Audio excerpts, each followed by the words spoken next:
Good afternoon, everybody. Happy Thursday to you on this July 31st, 2025. I've got all of your stories for your rush hour ride home.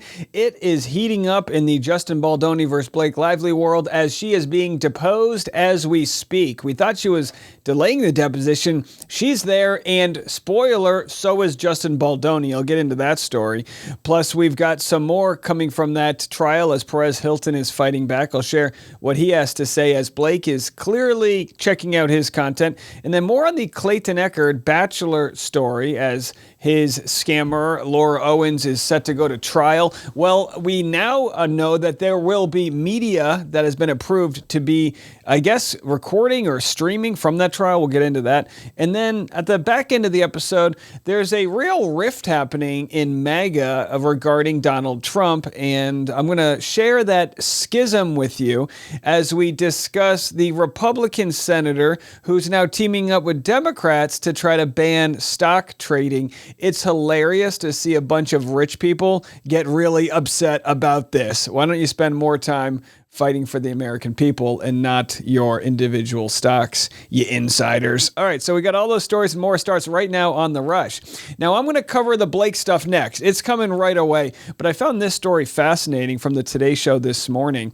Canned cocktail maker High Noon accidentally slipped their alcohol into some Celsius beverages. Yikes. Have a listen. And cocktail maker High Noon is warning customers that some of its vodka seltzers were accidentally mislabeled as Celsius energy drinks, non-alcoholic drinks. In a recall notice, High Noon said an unspecified number of its beach variety packs contain cans mislabeled as Celsius Astro Vibe. The cans, though, actually are filled with High Noon vodka seltzer.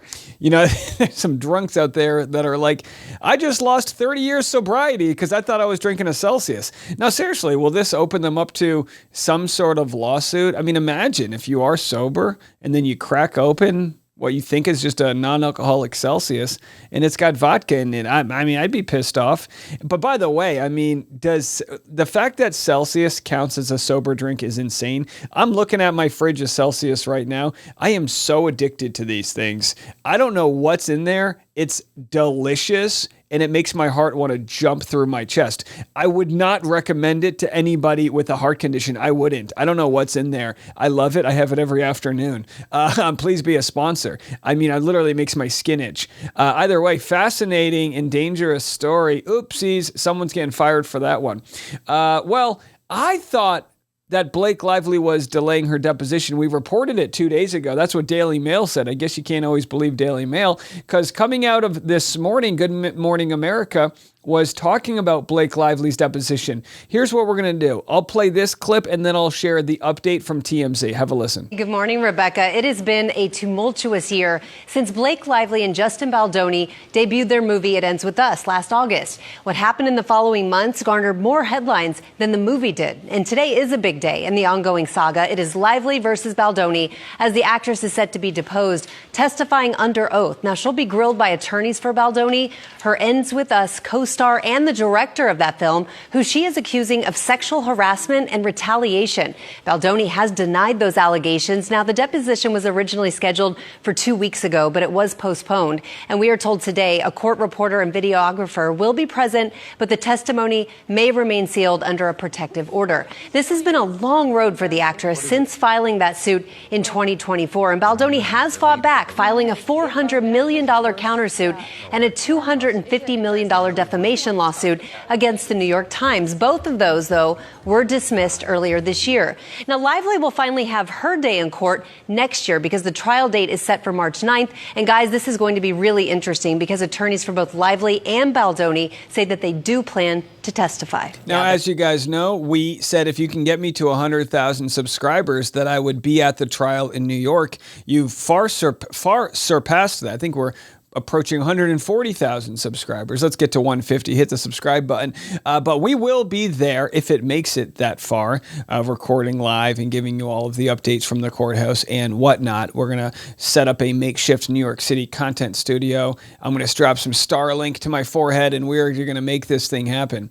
But here's the interesting story is that Justin Baldoni is there in person. Now, I've spoken to lawyers in the past about their clients showing up to depositions, and I've heard it's rare, but it happens. Well, with a case like this, a he said, she said, I'm not entirely surprised because Justin might be there to write notes to give to whoever's conducting the deposition. It's probably Brian Friedman, right? It's also a very powerful moment for Baldoni. You have to remember, depending on what side of this story you fall on, a lot of people, I would say the majority, probably 80-20, 90%, 10%, the majority believe that Baldoni is innocent of the charges against him, the claims made against him by Blake Lively. They believe that she's weaponized this system in a coordinated attempt to gain control of the film for whatever purpose it is completely unknown. There's only theories out there. But here are the main things that can come out of today's deposition, which is happening right now. Blake Lively could catch herself in a lie. She could say something that completely counteracts previous things that her side has said. When you're not telling the truth, there's always a moment where you can slip up. When you look at the Amber Heard deposition, there was a moment where she actually let slip that she leaked some footage, I believe, to TMZ. And she had this moment where she put her hand over her face, looked to her lawyers and said, like, oops, or something like that. I mean, you cannot always control your body, your facial expressions, if you go against whatever you're trying to say. So we don't know if that's going to happen with Blake Lively. We might never see the footage, but of course you spend the extra money to get the camera guy in there. If anybody was the camera guy in today's deposition and you want to slide into my DMs and give me some information, please. That guy has a front row seat to a wild, wild day. Now, I think the deposition was supposed to last 7 hours. Brian Friedman, Justin Baldoni's attorney, wanted to, I think, depose her at least 3 times. And Blake Lively's attorney said, you're going to get one shot at her. But 7 hours is not a lot of time when you factor in how long some of these answers can be and the stories. If you're Blake Lively, you probably want to be pretty wordy, in part to filibuster, to, control what is being said. But again, we'll have to see if she's on the offensive or not. So her deposition kicked off, they said a little while ago, and this was shared at 10 a.m. Pacific time. So again, it seems like it started kind of late. So it's probably still going on in New York City. Sources say that Justin Baldoni is in the room being held at Lively's lawyer's office in New York City. Again, who that source is, I have no idea. It could be Brian Friedman himself.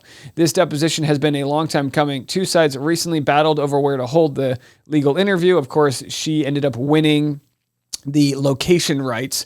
The deposition is a relatively private affair. Attorneys for both sides, a court reporter, a videographer, Blake and Baldoni in the room. The deposition is related to Blake's claim. We already got all of that. So again, we'll have to see. We'll have to see if there's any information that comes out from it. Baldoni's attorney, Brian Friedman, said his client wouldn't refile the case after its dismissal. They're focusing on rebuffing Lively's claims instead. And again, we'll have to see how much of this makes its way to court. I don't know if you can seal all of it if parts of it are used in court. Here's Perez Hilton. He said, Blake Lively can't stop thinking about me. Her lawyer told the judge today. Here's what he had to say. Lively's lawyer said, we have subpoenaed Perez Hilton, who now claims the reporter's privilege. We'll litigate it. That will come before the court at another time. There is no reason the liner firm should not provide its communications with Hilton. First of all, as I was required to by the law, I gave my objections to Blackface Blake's legal team. I said that their subpoena was legally unfounded because they were asking for my protected information. And that's what it comes down to. It's going to be an argument over whether or not these bloggers are considered journalists. They absolutely should be considered journalists. And if you're a journalist, you're entitled to protect sources and private information like that. I mean, I don't see, that's why I never thought it was that big of a deal that Blake Lively was subpoenaing people. From the legal standpoint, it seems like she had nothing there. Now, from the standpoint of her PR, it's a terrible look. It's going to cost a lot of these content creators a lot of money to defend themselves, and they don't all have the notoriety that Perez has. Want to go to Justice for Clayton Eckard, right? He's got a new show coming out tomorrow. I'm actually really excited to see it. They're not paying me to say this. I have no idea what Perfect Match is about on Netflix, but I just love the fact that Clayton will be reunited with his ex, Rachel Recchia. A real good get for Netflix to siphon some of the Bachelor talent to a bigger platform. Well, here we have Laura Owens' attorney, David Gingras, so he really was poking the bear. As you guys know, he got a DUI only several minutes away from where Laura Owens lives. He's been working for free for her. She's charged with 7 felonies. We helped expose a whole scam ring. She's probably going to try to sue us for defamation. So all we can do right now is continue to grow our channel as big as possible so that we can be like a Perez Hilton, so that we can fight it with the right legal avenues, because she is a litigious Lexi. She does not stop harassing people. Tomorrow she'll be in court fighting Mike Maricini, another guy that dumped her, where she wants to get a lifetime restraining order on him. I mean, it's like, be careful who you bang. Not to blame the victims here, but be careful. So either way, here's her attorney, proudly discussing that he's in federal court. Again, he probably won't get back there, assuming his law license will be removed. This is from February. In here. And this is the court that Greg Woodnick has never set foot in. He's only had 2 cases here and never, I don't think, ever attended a hearing. So he brags about the fact that he's in federal court, and he publicly is talking trash to another attorney, Greg Woodnick, who defended Clayton Eckard and Greg Gillespie, and how poorly this aged. I mean, his own client, we have to remember, Laura Owens is charged with 7 felony counts. I guarantee if she never hired David Gingras, she would have never gotten charged with those crimes. I guarantee it. It's only because she hired David Gingras that we were able to find all of the evidence that refuted all of her claims. We would not have found medical fraud. We would not have found all these things, and she'd probably be lining up lawsuits against me. Her attorney stepped in so much shit trying to play whatever game that might have worked 10 years ago. It doesn't work in today's world. We have the bigger megaphone, you slick fuck. We have the bigger, right? So either way, justice for Clayton official just trolls him. No active cases, Arizona bar investigation, 11 bar complaints, DUI charge, his second one, suspended driver's license, ghostwriting Laura's DVRO files against Mike. So there he is, and again, some photos of him, a picture frame of me in the background. Emails from David Gingras begging not to be sanctioned in the Florida case because he's been busy dealing with Laura Owens. So yeah, we've really trolled him to the point where he's dug in and he's representing somebody for free. He's gotten nothing out of it. And again, this great movie poster, I Know What You Did Last Summer, and it's a photo of Rachel Mitchell and a very scared Laura Owens and her mom, who's possibly her co-conspirator. So there it is, folks. His DUI hearing has been canceled. They said, I guess he won't be arraigned, and we move straight to a pretrial conference. But yeah, that's right. He's a busy guy in the courtroom, just not as a paid lawyer, as he had to hire a lawyer because he drank, hey, maybe he could make the claim that he was just drinking Celsius and there were some high noons in there. Who knows? That's a callback. That's what we do. All right, so wild stuff.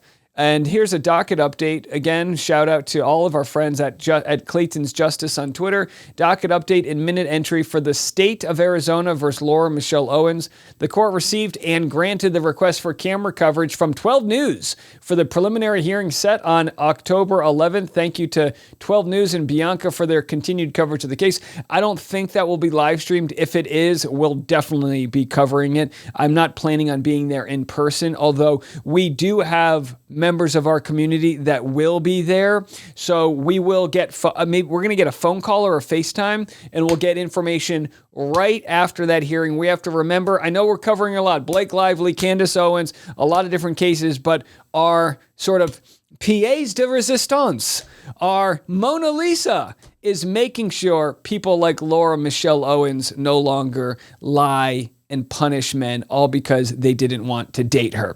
That's where we'll be. All right, so coming up next, we've got a story which is a real divide happening in MAGA, as we now have Josh Hawley, a Republican senator, siding with Democrats in trying to ban the trading of stock. This is the right side of history to be on, and we have that story next.